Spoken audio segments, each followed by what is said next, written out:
Welcome back, ladies and gentlemen, and apologies for the technical problems with our phone lines today, but once again we're delighted to have with us Mr. Ramzy Khoury on the phone. Mr. Ramzy, once again thank you for joining us, and apologies for the technical difficulties. And I was just about to ask you about the prominent role played by Egypt and President Abdel Fattah el-Sisi and the upcoming summit, which is to be held in Sharm el-Sheikh. How important do you see the Egyptian role with regards to the negotiations that were held in Sharm el-Sheikh?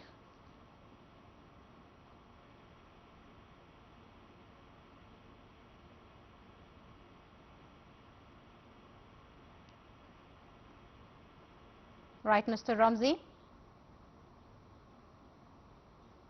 Right. Unfortunately, there seems to be a problem with the phone lines today. Of course, as I was saying, Egypt played a very prominent role with regards to the negotiations that were held between the Israelis and Hamas in Sharm el-Sheikh under the leadership of several Egyptian officials. And Egypt has historically played a mediating role between Israel and Hamas, and previously as well with Qatar.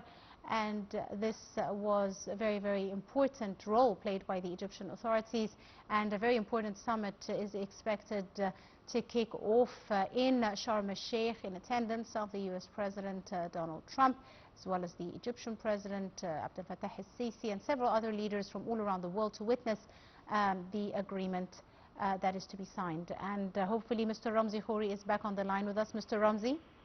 I'm back, Angie. Apologies, Mr. Ramzy, the line is terrible today.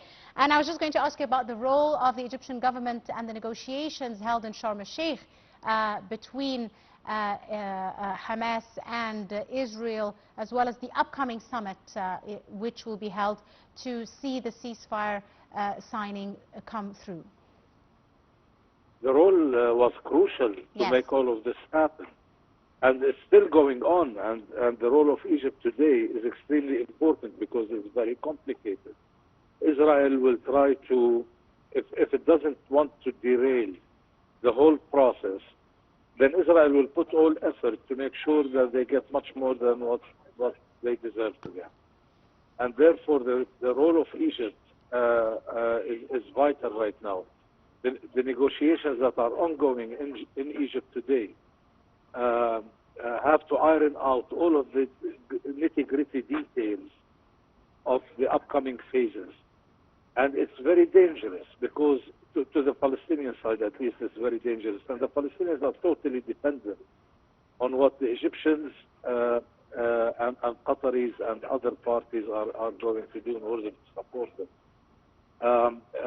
For example, NG, let us say that in the next couple of days we see a transfer of prisoners from both sides. What happens next? What is going to happen next? This is the biggest question right now. And it's not as simple as that, because the nitty-gritty details of what's going to happen next is going to make it or break it. The Palestinians obviously want to see an end to war. And they want to see also a light at the end of the tunnel. Yes. A prospect for a final solution, a two-state solution, what the Egyptians and all other Arabs are demanding. And if they don't see that we are going in that direction, then basically we're back to point zero. We're back to what it used to be before the 7th of October. I'm saying on the ground, in terms of the new state of things, because things have changed dramatically since the 7th of October. Yes, Israel Mr. has Ramzy, lost a lot of ground internationally. Yeah. Yes, I just want to quickly, before we run out of time, my final question. A very important outcome of these agreements and the upcoming summit, etc., is the fact that more humanitarian aid will be sustainably delivered across the border to the Palestinians, which are in dire need of medicine and food supplies, etc. Has this started on the ground? How important is this as a byproduct of this historical ceasefire deal? It's extremely important, yes. Extremely, and it seems that we have that guarantee. The Americans have made it very clear, for example, that aid will flow into Gaza freely. And trucks will be able to travel all the way from the south, from the Rafah border, all the way to the north.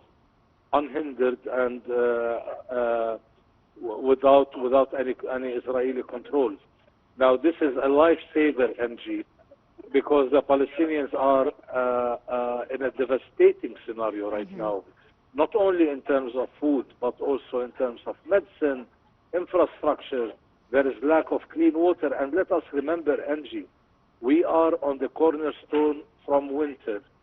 Last winter, the Palestinians froze to death in the middle of winter because they did not have the infrastructure to protect them. And therefore, this timing is vital. Absolutely. We do not want to see another terrible winter. Yes. Yeah. Absolutely right. I'd like to thank you very, very much, our dear guest, Mr. Ramzy Khoury, the journalist. Thank you very much, sir, for all your time and your insight and for joining us on today's episode of Arab Affairs. And that's all the time we have for today. My name is Angie Meher. Thank you for watching.